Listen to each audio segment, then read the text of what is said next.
এলাকায় একদিন জামাত আসছে, ওই 3 দিন থাকে না তবলিগে জামাত আসছে এলাকায়। আসার পরে লোকটাকে খুব খুশ হয়েছে, এখন তার স্ত্রী ওটার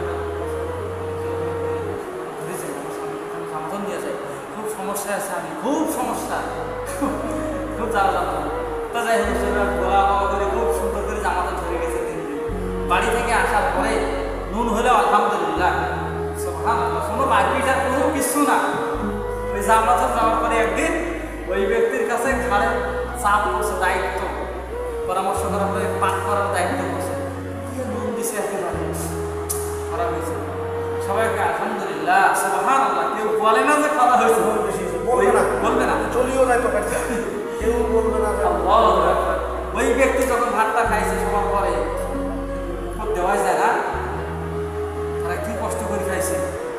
আমি বাড়িতে আমার স্ত্রীর মারপিঠা, এখন বেশি হলে মার, কম হলে মায়ের দিই, সাবধান হলে মায়ের দিই। আল্লাহ পাক কিভাবে হেদায়েতটা দিল ভাই, কথা বোঝার চেষ্টা করেন প্রিয় ভাই আমার। তারপরে ওই দিকে হিন্দুর বাড়ি এইবার আসেন, হিন্দুর মহিলা দেখে যে আরে ওই বাড়িটার মারপিট হইতো, কান্নাকারি শব্দ, খুব লোকটা মারে তার স্ত্রী। তা আমি হিন্দু, আমাকেও তো আমার স্বামী মারে, তার স্বামী কেন ভালো হলে না, আমার স্বামীকে টুপি মাথার ভালো তো মারতেন নাই। এখন সময় সন্ধ্যা 6টা।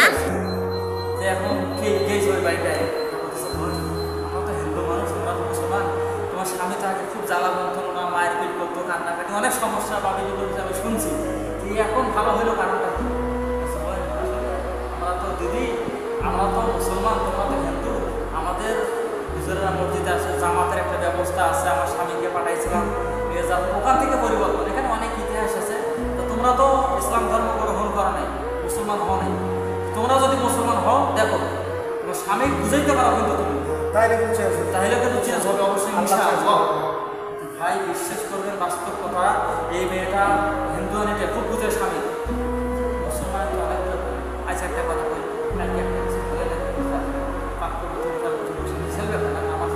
দাঁড়িয়েও করতেছে, আমার তোমার তো পরিষ্কার বিভিন্ন কিছু বলে, কিন্তু কার নাকাল নাই, হালাল খারাপ নাই, সব বুঝাইতে বুঝাইতে আল্লাহ পাক কবুল করার লাগে ওই একটা পরিবারের কারণে ওই পরিবারটা মুসলমান হয়ে গেছে। এরাও পরিবর্তন দেখেন, একটা আমল মানে দেখেছি না ভাই, গুরুত্বপূর্ণ কথা বলছে। তালিমটা যখন চালু করবেন আসলে এগুলো ভাই গুরুত্বপূর্ণ কথা, এই জন্য চেষ্টা করবেন বাড়িতে তালিম করার, মসজিদে তালিমে ঝোলা বসা, এটা কিন্তু পাওয়ার হাউস পাওয়ারের। এখানে যে বিষয়টা বললেন এরও অনেক কথা আছে, বলছেন আমারও অনেক কথা আছে, কিন্তু আমরা সময়ের অভাবে বলতে পারতেছেন, তারপর বলি দেই। একটা তালিম এখানে বললেন যে মানুষকে নামাজ পড়লে মানুষ ইমানদার হয়, তার শরীর ভালো থাকে, সুস্থ রাখে, চোখের তৃপ্তি, বিশ্বনবী বলছেন, অনেক ব্যাপার আছে।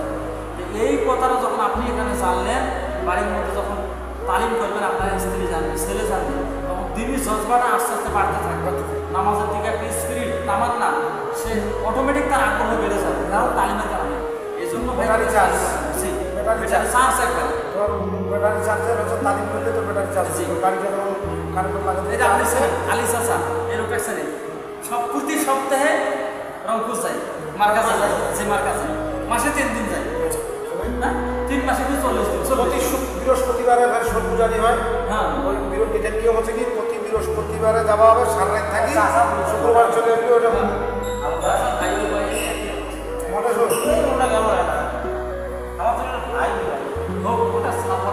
আপনার সাথে আমার ব্যাপার আলাদা,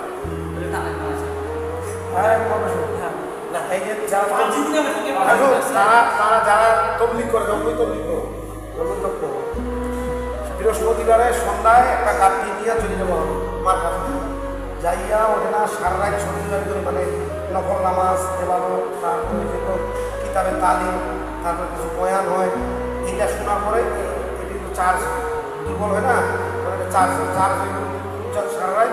শুক্রবারে সকালবেলা আবার চলে যাবে, আসি তো বাড়ি জুম্মার নামাজ শুক্রবারে। এই যে এটা একটা সব পূজা, এই সব পূজার প্রতি শুক্রবার বৃহস্পতিবারে শুক্রবারে আসিস ওই মার কাছ থাকি, তাইলে কিন্তু প্রতি সপ্তাহে তো কিন্তু চার্জ আছে, আর তুই খালি আসি একটু দাওয়াত শুনেছি, দিনের দাওয়াত শুনে। তুই তো কম, একজন মানুষ যখন 5 ওয়াক্ত নামাজ পড়ে, হালাল খায়, তখন কিন্তু হয় কি, তখন মনে হয় আবেদ, তখন কিন্তু দায়ী হয় না। দায়ী হয় কখন? যখন হয় প্রতিদিন আল্লাহ তাআলা দিনের দাওয়াত দেয়, মসজিদের দিকে মানুষ নামাজ করে ডাকে, সৎ কাজের জন্য ডাকে, আদেশ করে, অসৎ কাজের জন্য নিষেধ করে, হ্যাঁ, তখন হয় এই কাজ চালাতে চালাতে হয় কি হয় তাই। আর আমরা সে উম্মত তাই আমার কিন্তু নামাজেরও প্রশ্ন করিবে, দাওয়াত দিছি কিনা এটারও প্রশ্ন